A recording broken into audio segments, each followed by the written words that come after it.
I was on a solo road trip across the country last summer, driving from Chicago to Los Angeles. I'd been on the road for days, mostly hugging Interstate 40 to make good time. One night in New Mexico around midnight, I was exhausted. The highway was nearly empty, just blackness and the occasional semi thundering past. My GPS showed the next real town was still hours away. When I saw an exit sign that said Motel next right, I took it. The ramp led to a run-down place called Desert Inn Motel. Old neon sign buzzing and half burned out. A single row of maybe 20 doors facing a cracked parking lot where weeds pushed through the asphalt. Only a couple of cars sat scattered across it. It looked cheap and quiet enough for a few hours of sleep. I parked my Civic and went into the office. A bell over the door chimed, and an older man in his 60s came out from the back. Greasy hair, faded flannel shirt, deep lines around his mouth. He introduced himself as Mr. Harron, the owner. He didn't bother smiling, just asked for my ID and cash up front. 45 for the night, no credit cards, machines broken. I handed over the cash, signed the register, and he slid me a metal key on a plastic tag. Room 12, he said. Quiet night. My room was at the end of the row, next to room 11, which was dark. Inside, the place reeked of old smoke and damp carpet. Thin-stained comforter on the bed. A boxy TV from the 90s, yellowed tiles in the bathroom. I dropped my backpack on the chair and texted my sister. Checked in safe. Crappy motel, but fine. I was too tired to be picky. After a quick shower, I changed into pajamas and sat on the bed scrolling my phone. That's when I noticed the hole. It was just above the nightstand, about the size of a dime, in the wall that separated my room from 11. The wallpaper around it was peeled back like something had jabbed through from the other side. At first I assumed it was just damage. Old motels are full of that. But curiosity got to me. I leaned in and put my eye to it, expecting darkness or maybe a vague outline of the other room. Instead, I was staring directly into someone else's eye. A human eye, bloodshot and unblinking, pressed right up to the hole on the other side. My heart jumped into my throat. I jerked back so fast I knocked the lamp off the nightstand. It hit the floor and went dark. I barely noticed. Hands shaking, I grabbed the room key tag where the front desk number was scribbled and dialed. On the third ring, Mr. Harron answered. Office. There's someone in the room next to me, I blurted. They were looking through a hole in the wall. I saw an eye, you need to check.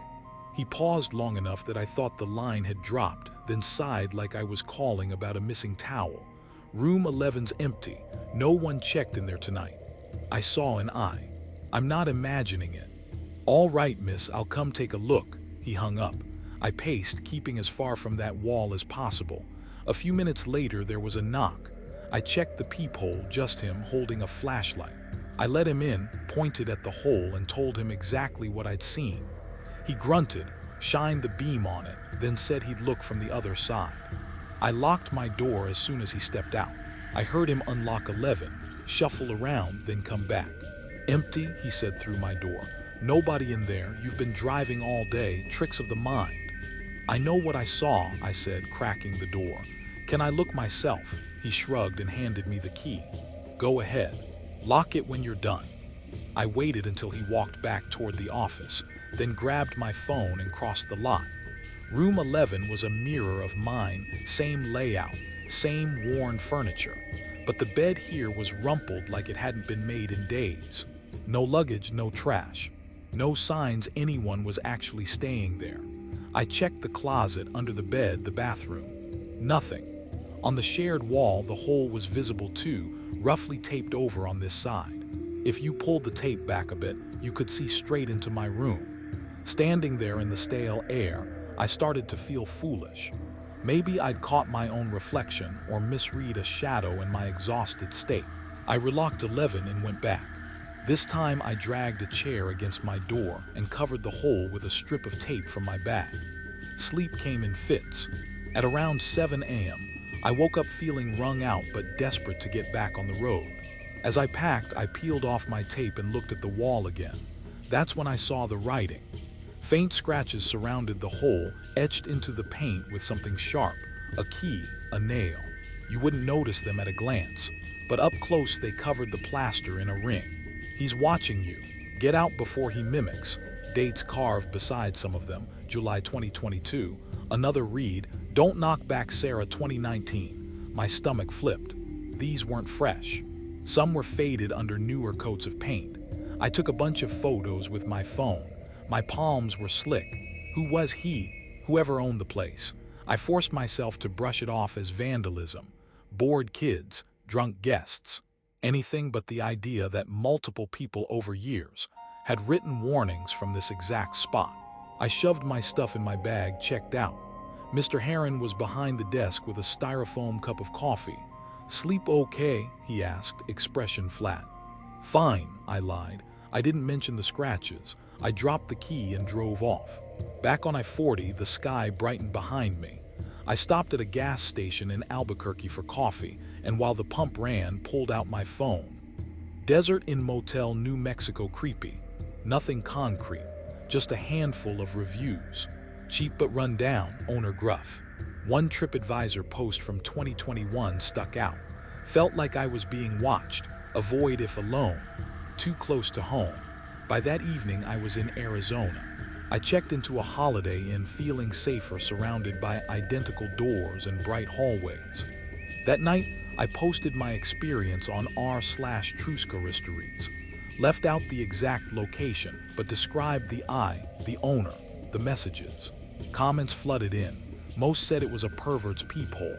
A few joked about ghosts. Then I got a private message. I stayed there in 2020. Same hole in room 12. Saw the eye too. Owner said room 11 was empty. Found scratches saying he hears everything. Left at 3 a.m. Her name was Emily from Texas. We messaged for hours. She said after she complained, someone knocked on her door later that night. 3 quick knocks, a pause, then 2 slow. The exact rhythm she'd used at the front desk earlier.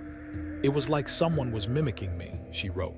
That word, mimicking, matched one of the scratched warnings I'd photographed. I dug deeper. Old travel forums, Lonely Planet threads, buried Yelp reviews.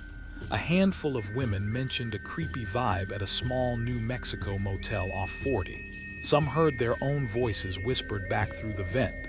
One swore she heard herself laughing from the wall when she was perfectly silent. The dates stretched back years. 2015, 2018, 2019. Always women traveling alone. I searched the owner's name. Eventually, I found it in a county records database. Harlan Jenkins, owner of Desert Inn Motel since the 90s. A local news article from 2012 popped up. The motel had been investigated after multiple guest complaints of harassment. No charges filed. The case fizzled. There was a quote from a former employee. Heron lives in the back office. He's always watching the rooms. All I could see was that eye. I kept thinking about room 11 being empty. Old motels sometimes have maintenance corridors or shared access behind the rooms. It wouldn't be hard to move unseen. On my way back east after reaching LA, I did something stupid. I went back. 2 days later, I parked at a truck stop down the road and walked over around 10 p.m. The Desert Inn looked the same under the buzzing sign, maybe with a couple more cars in the lot. I slipped around back, using my phone's flashlight sparingly. Behind the line of rooms was a narrow strip of dirt and pipes. Near the back of room 11, half hidden by a bush, was a small utility door, padlocked and rusty. I didn't try to break in. I'm reckless, not suicidal. Instead, I went to the office and rang the bell like any other traveler. Mr. Heron appeared, same flannel, same flat stare. His eyes narrowed a fraction when he recognized me. Back again, he said. Just passing through, I answered. Is room 12 open? He hesitated, then nodded and took my cash. I forced my hands to stay steady as I signed. In the room, I taped over the hole again but left a tiny slit. With my car keys, I etched my own message lightly into the paint. Watching back 2024. Then I turned off the lights, set my phone to record audio and lay perfectly still. Around 1 a.m. it started. a faint, deliberate scratching on the wall, like fingernails dragging across paint. Then whispering, so soft I had to hold my breath to hear it. "Just passing through," my own voice said from the other side. Not similar, exact. Same tone, same cadence I'd used in the office an hour earlier. Blood rushed in my ears. I didn't move. Then came the knocking on my door, two quick, one slow. The exact rhythm I'd used tapping on the office counter when he'd taken too long to come out. That was enough. I grabbed my keys, ripped the chair away from the door, and yanked it open. The walkway was empty. The parking lot sat under the buzzing sign, still and flat. No footsteps, no doors closing, nothing. As I turned to leave, I noticed something out of the corner of my eye. The curtain in room 11 twitched, and a light glowed under its door. I didn't check. I ran straight to my car and drove to the nearest police station in Gallup. I told the officer on duty everything. The eye, the scratch warnings, the whispers, the mimic knocks, the second stay. He took my statement, said they'd send someone out, but warned that motels like that generated a lot of complaints, and it was hard to prove anything without catching someone in the act. The next day, he called me back. They'd visited the Desert Inn. Room 11 was empty. They didn't see any secret doors without probable cause for a warrant. They did find the scratches in room 12, including the one I'd added. Harlan Jenkins claimed it was all guest vandalism. There were no visible cameras or recording devices, nothing obvious tying him to spying. "Unless we get more complaints or stronger evidence," the officer said, "there's not much we can do." Back home in Chicago, it gnawed at me. I kept digging. I found a 2017 blog post by a woman named Lisa who wrote about a creepy desert motel on a cross-country trip. Same setup, a dime-sized hole in the wall, an eye staring back, the owner insisting the neighboring room was empty. She mentioned scratches, saying he hears everything, and described hearing her own coughs echoed from the wall later that night. Then her name whispered through the vents. "I checked out feeling like I was losing my mind," she wrote. Later learned the owner lost his wife years ago. He got weird and reclusive. Locals say he likes messing with people to feel in control. Public records confirmed some of it. Jenkins was born in 1958, bought the motel in 1995. His wife died in a car accident on that same stretch of highway in 2005. They had no children. A 2010 Albuquerque Journal feature on lonely motel owners mentioned him briefly. "Some get eccentric," the piece said. Through a Facebook group focused on creepy motel experiences, I connected with more women who'd stayed at the Desert Inn. 5 in total, from 2014 to 2023. All of them mentioned the eye, the warning scratched into the wall, the feeling of being watched. One said when she confronted him, he just smiled and said, "Sounds funny here." Another poked something thin into the hole and hit a bit of wire, like part of a tiny mic or camera. The pattern was hard to ignore. Peepholes drilled into walls, hidden listening devices, deliberate scratching of ominous messages, recording guests and playing back sounds, mimicking knocks and voices. Whether it was about power, loneliness, or pure cruelty, I couldn't say. But he'd been doing it for years, targeting solo women on an empty highway where no one asked questions. I sent everything I'd gathered, photos, links, testimonies, to the FBI tip line. I never heard back. What I did see, a few months later, was a local news blurb. The Desert Inn Motel had been shut down for health code violations. The article mentioned its aging owner, Harlan Jenkins, had been moved to a nursing home in Santa Fe. Is he still watching, even in his head? I don't know. I do know that now, when I travel, I won't stay at anonymous one-story strips off deserted exits. I stick to well-lit chains with cameras, and if I ever notice a hole in the wall, I don't look through it. I leave. Music. My name is Alex, and this happened to me and my friends in the summer of 2023.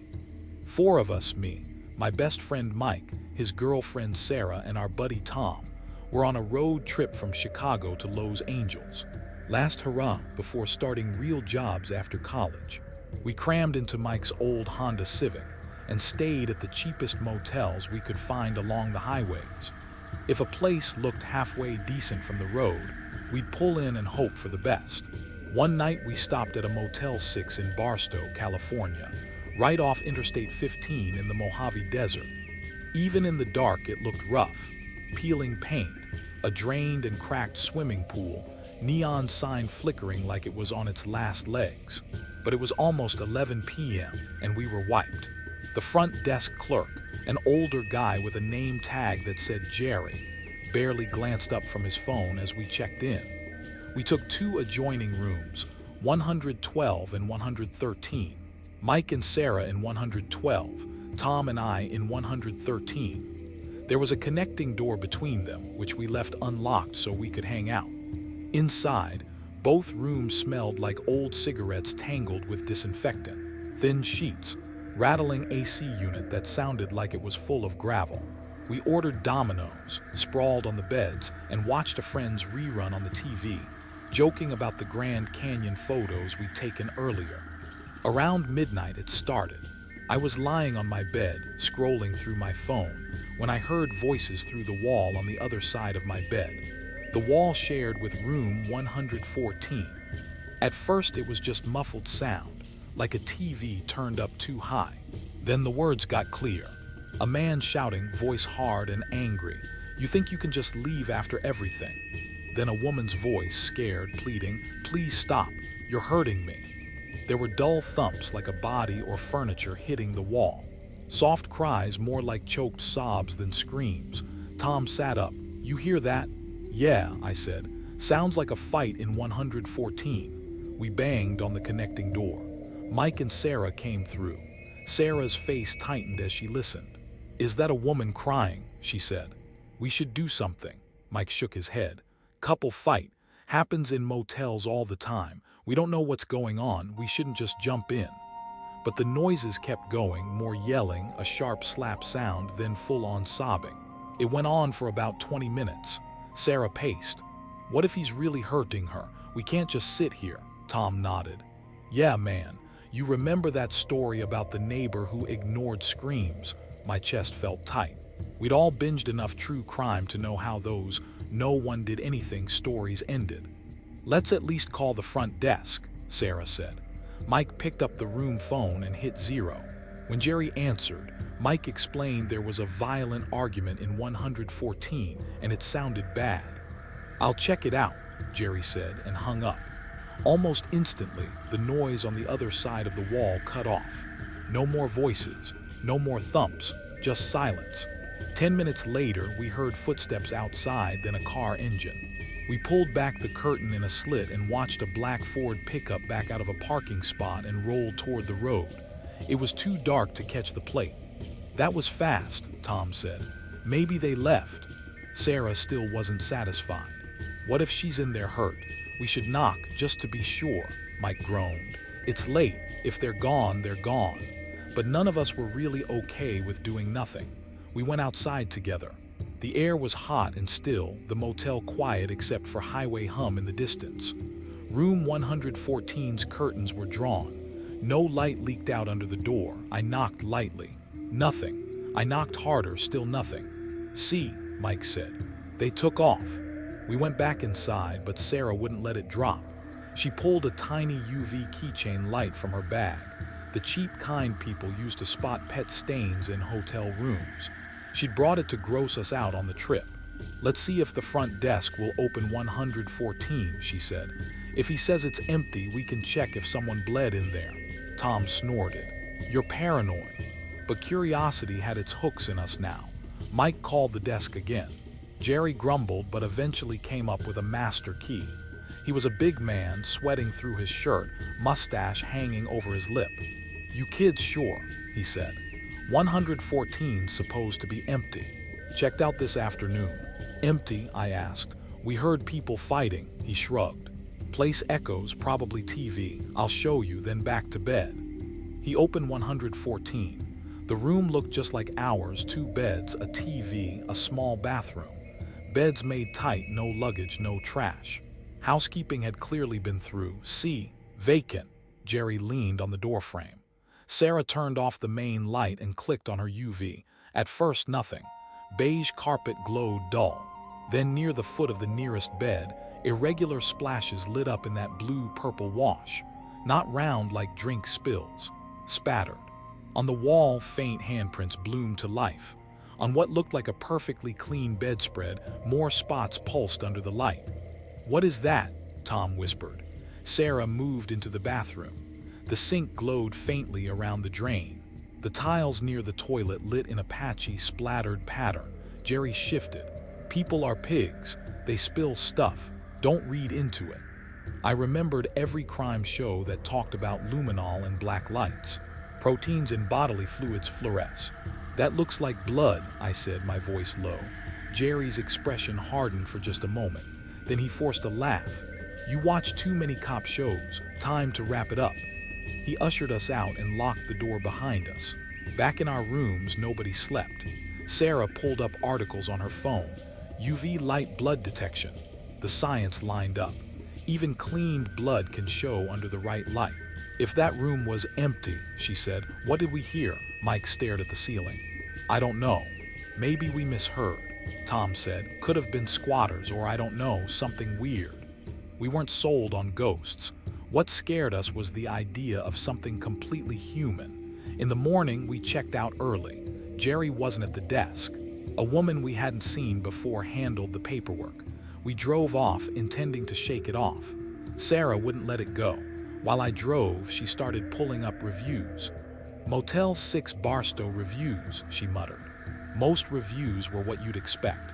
Dirty, noisy, bedbugs, rude staff. But then she found a TripAdvisor note from a year earlier. "Heard fighting next door, called the desk. Staff said room was empty. Later checked it, found weird stains with UV light. Creepy. Avoid." On Yelp, another. "Heard arguing at night. Front desk acted odd, felt unsafe." We stopped at a Shell station and Sarah kept digging. On r/creepy encounters, she found a post titled "Weird Experience at Motel 6 in Barstow." The user described almost exactly what we'd just gone through. Nighttime argument, vacant room, UV revealed stains.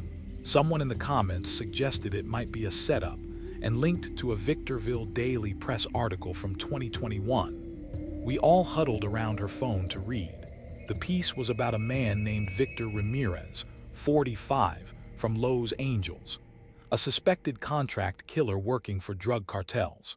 His method was particularly twisted.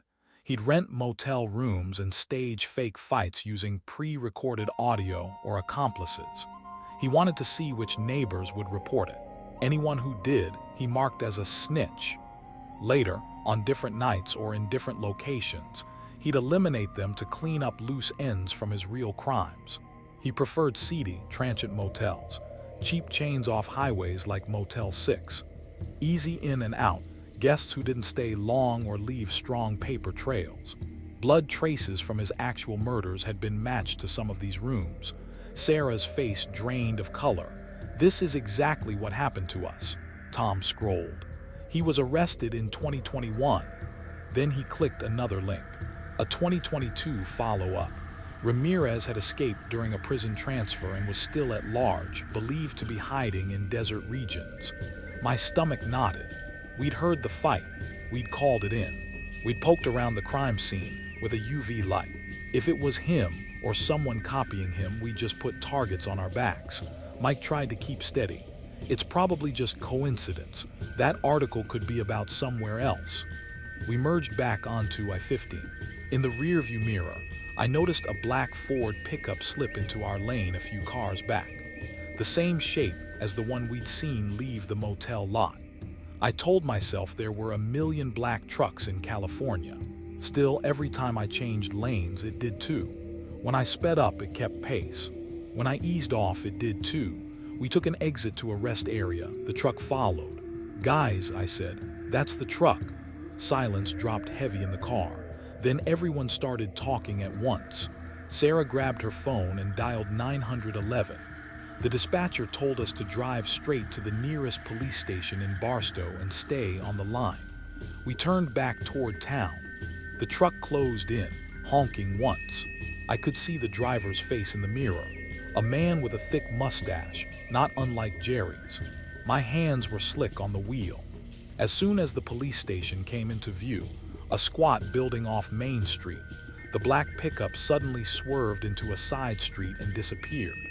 We pulled into the lot and practically ran inside.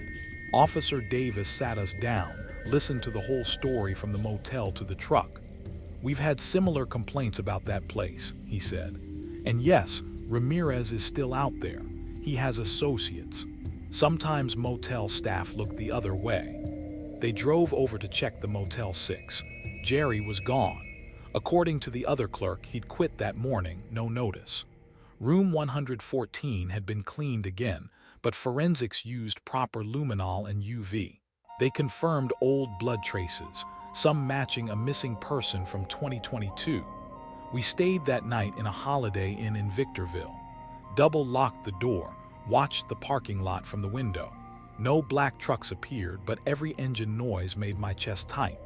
The next day we drove straight through to Los Angeles. No more random stops. We all made it home, but it changed us. About a month later, Sarah broke up with Mike. Too much had happened on that trip. Tom doesn't talk about that night at all. If someone brings up Barstow, he changes the subject. Me, I still travel, but I read every review before I book. I carry my own UV light and don't hesitate to leave if something feels off. Sometimes I think if we'd slept in, if that truck had caught us on an empty stretch of road, this story might not have a narrator. Ramirez is still on FBI wanted posters online. If you're ever passing through Barstow, skip that Motel 6. I learned the hard way that sometimes getting involved can be dangerous, but so is pretending. You don't hear screaming through the wall. Music. It was late summer last year, August 2023, when my wife Lena, our 8-year-old son Tommy, and I were driving home to Denver after a Midwest road trip. We'd visited family in Chicago and decided to avoid the main interstates, taking smaller highways instead. By the time we hit rural Kansas, the sun was dipping and all three of us were worn out. Tommy complained from the backseat that he was hungry. Lena kept saying we should find a place soon. We spotted a small roadside motel off Highway 70 called the Sunset Inn. The neon sign promised vacancy and home-cooked meals. It looked like a classic 1950s family-run place. 2 stories, maybe 20 rooms, gravel lot, flat fields on all sides. A smaller sign read, "Family owned since 1962. Better than another hour in the dark, we figured. We pulled in. A pickup truck sat near the office. Inside, an older man introduced himself as Mr. David. Gray hair, friendly smile, but his eyes were sharp like he was measuring us. His wife, Mrs. David, hovered behind the counter sorting keys. They made small talk about the weather, how quiet the area was, how most people just drove right past without noticing their little slice of home. The room was $65, cash only. That was odd, but we were tired and didn't argue. We got room 12 on the ground floor. 2 beds, a small bathroom, old floral curtains. We dumped our bags and Tommy immediately asked about dinner. The attached diner, David's Diner, was only a few steps away, so we walked over. Inside, it had checkered floors and cracked vinyl booths. Only 3 other customers were there. A trucker at the counter and an older couple sharing pie. Mrs. David handed us laminated menus and took our drink orders. We kept it simple. Burgers for Lena and me, chicken nuggets for Tommy, fries all around. About 15 minutes, she said. When the food arrived, something felt wrong right away. The plates were cold, like they'd been sitting. My burger was barely warm, the patty grayish with a metallic tang under too much salt. Lena's fries were limp and left a strange chemical aftertaste. Tommy bit into a nugget, chewed, then made a face. "These are gross." We didn't want to make a scene in a nearly empty diner. We picked at the food, ate enough to quiet our stomachs, paid the $25 bill. "Mrs. David smiled and said, "Sleep well now." Back in the room, Tommy watched cartoons on the old TV while Lena and I scrolled our phones. An hour later, he called out that his stomach hurt. Before we could respond, he ran to the bathroom and vomited. It went downhill fast. He was pale and sweating, shivering in between bouts of vomiting and diarrhea. We didn't have children's medicine in the car, so I checked the bathroom cabinet, hoping maybe some aspirin or Pepto had been left behind. The cabinet was full, but not in a reassuring way. Bottles of generic Tylenol that had expired in 2018. Antacid's years past their date. A half-empty cough syrup bottle with crust along the cap. Who leaves that much old medication in a motel room? I brought a few of the bottles to Lena. She frowned. We should call the front desk. Maybe they have something decent. I dialed the office. Mr. David picked up, sounding concerned when I described Tommy's symptoms. "Oh no, poor fella. We've got some medicine here," he said. "Come on over. I'll fix you up." The office was dim when I got there. Mr. David reached under the counter and produced a small, unlabeled bottle with "upset tummy" scrawled on masking tape. "Old family remedy," he said. "Works faster than Pepto." Everything in me wanted to say no, but Tommy was miserable. Against my better judgment, I took it. Back in the room, we gave him a spoonful. He calmed down and eventually drifted into a fitful sleep. For a while, we thought maybe it had worked. Then around midnight, he woke up violently ill again. This time he was shaking, skin clammy, eyes glassy. His forehead was hot. Lena was near tears. "We need a hospital." The nearest one Google Maps could find was in Salina, about 40 miles away. It was pitch black outside, our gas gauge was low, and the idea of being stranded on a dark Kansas highway with a sick kid terrified me. "I'll talk to the Davids again," I said. "Maybe they can call an ambulance or something." The office door was locked when I got there, but a light glowed in the back. I knocked. After what felt like a full minute, Mr. David opened up. His expression was more annoyed than worried. "What is it now?" I explained that Tommy was worse, that we were considering driving to Salina. He sighed. "Kids get stomach bugs all the time. No need to risk the road at night. My wife's a retired nurse. We've got a little clinic room in the back. Bring him over, we'll check him out proper." "A clinic," I repeated. "In case of emergencies. We're far from town," he said, like it was the most normal thing in the world. Everything inside me screamed to say no. But Tommy was getting weaker. The hospital was 40 miles away. A nurse on site sounded better than nothing. He led me through a door behind the counter into a converted storage room. An exam table sat in the middle, cabinets along the walls, a rolling stool. Medical supplies lined the shelves, bandages, syringes, medicines. Mrs. David was already there wearing gloves. "Lay him down," she said when I came back carrying Tommy. His skin was hot under my arms. She took his temperature, 102 degrees F, and listened to his heart. "Looks like food poisoning," she said almost cheerfully. "Old diners, sometimes the fridge acts up." Lena and I exchanged a look. We'd eaten the same food. Mrs. David prepared a syringe. "Anti-nausea medicine. We'll get his stomach to settle." She injected him. He winced, then sagged back on the table, eyelids fluttering. While she moved around the room, I glanced at the cabinets. Bottles and vials everywhere. When I focused on the labels, my unease sharpened. Antibiotics expired in 2015, painkillers long past date, even sedatives with yellowed stickers. On a lower shelf covered in plastic were trays of surgical tools, scalpels, clamps, forceps, and stacked in the corner, a few portable coolers like the type used for organ transport. My chest tightened. Tommy slipped into a deep sleep that felt too heavy for just anti-nausea medication. Mr. David took me aside. "We've had issues before," he said in a low voice. "The kitchen's old. Sometimes food turns before we notice. People get sick. We take care of them so no one has to get lawyers involved. Quiet is best for everyone." That sounded less like concern and more like threat. "I'm going to grab Tommy's blanket from the room," I said, forcing a smile. He nodded. "Hurry back, he shouldn't be moved yet." I walked straight past our door and back to the office instead. It was empty now. The front counter ledger sat open. Old-fashioned check-in book, guest names scrawled in pen. Beside some entries were notes. "Sick, handled, transferred. My fingers went cold. In the back of the book were folded newspaper clippings from local Kansas papers. One from 2019 about a family that vanished after stopping at a motel off Highway 70. Another from 2021 mentioning a mini outbreak of food poisoning at rural diners that never led to charges. Phone signal was weak, but I managed to type "Sunset in Kansas incidents" into Google.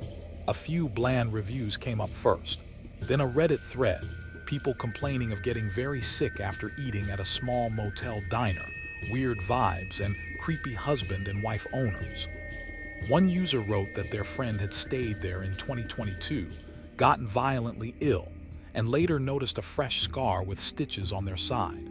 Told it was appendix surgery they didn't remember consenting to. The friend disappeared from contact shortly after. Another comment mentioned black market organs, half jokingly. It sounded like urban legend, but those coolers flashed in my mind. The cold burger, the unlabeled medicine. I slipped quietly back toward the clinic.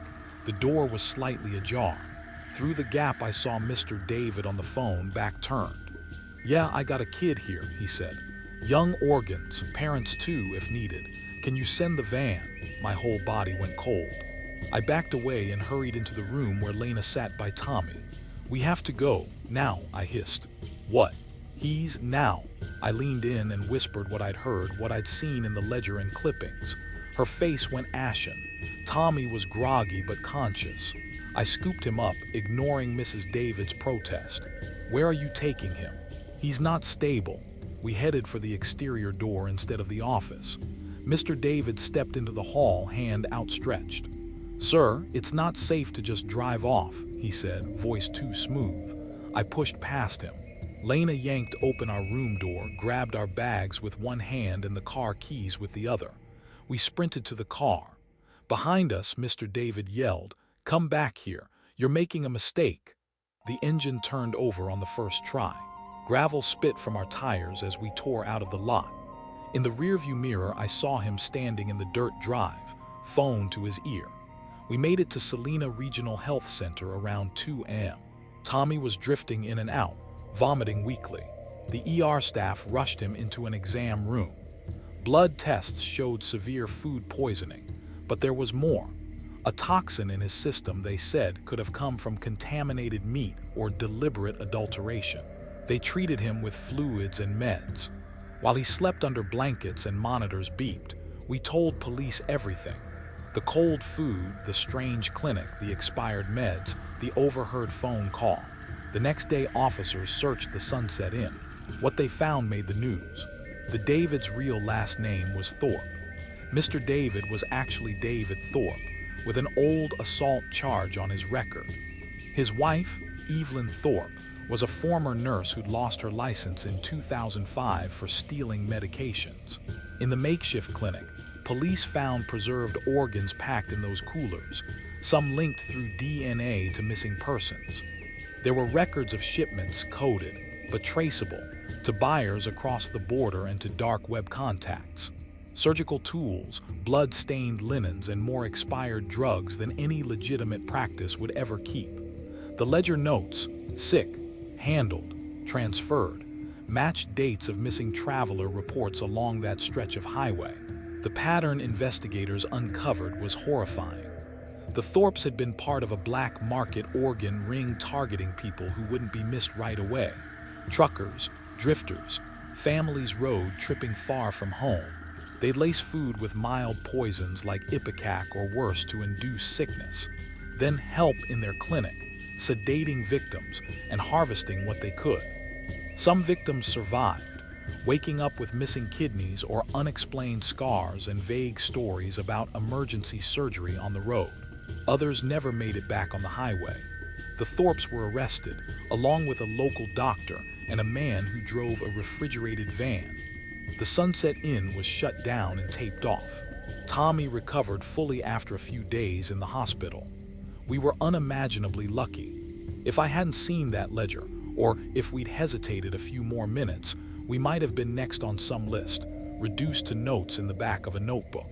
I still dream about the way that burger tasted, the lineup of expired bottles in the cabinet, Mr. David's calm voice on the phone saying, "Young organs." When we travel now, we avoid isolated, family-run motels on empty stretches of highway. We stick to well-known chains with cameras in the lobby. We always check our food. And if a place feels off, no matter how tired we are, we keep driving.